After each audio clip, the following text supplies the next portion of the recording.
Firewire reviews. This time we're looking at the crazy little Lost board. This is quite an unusual board. This is the stealth model. Lots of different things going on with this board, especially in the tail. Fairly unique tail shape. Again, this is standard Firewire technology. We've got the balsa parabolic rail on the outside of the board, keeping it nice and flexible, basically allowing the board to spring back in and out of turns. Slightly different to a few of the other boards we've covered. This is a mixture of two different models from Firewire and unique to Lost. It's quite sleek through the front of the board, so I mean it's essentially through the front and midsection going to ride like a shortboard. Easy to duck dive, not ridiculously narrow, but certainly holding a bit of thickness through the nose here, so it's obviously going to catch waves well. It's going to keep its speed up once it's going. The midsection of the board, that's where most of your volume is, obviously above your upper body and your torso. Again, just helping with paddleability, getting you into waves early and maintaining speed. Through the tail of the board, very unusual setup. Some might call it a bat tail, but essentially we've got a round tail with these two edges either side incorporated into this stringer, and basically these little points here are just giving you added bite to your turns. They almost become the tail of the board, so it's a super versatile tail shape.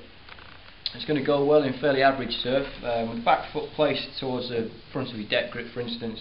It's nice and wide, so it's giving you a good drive, and then as we're stepping further back we're kind of engaging a thinner area of the tail, making it more manoeuvrable. So this board will be surfed pretty much as you want to surf it, so it will be governed by your ability, but for that reason it's a good progressive board. If your back foot's jammed up to the back, it will turn pretty much like a shortboard. You can still engage top to bottom turns, vertical top turns, fast cutbacks, etc. Or you can surf it a bit more conservatively with your back foot a bit further forward.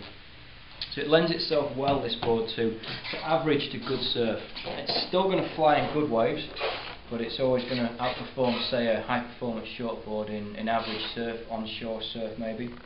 And for the same reason it's going to suit a broad range of surfers, maybe someone coming down off a bigger board, looking for the first shortboard for instance, someone who wants to catch more waves. Essentially it's a wave catching machine that's still going to perform. As I say, fairly unique, fairly unusual, but a very popular board at the minute, and one hell of a pedigree with the Lost logo on obviously. These boards have been designed very well to be very different and to obviously work. Underneath, another super versatile fin system, can be ridden as a 5-zer, a quad or a thruster.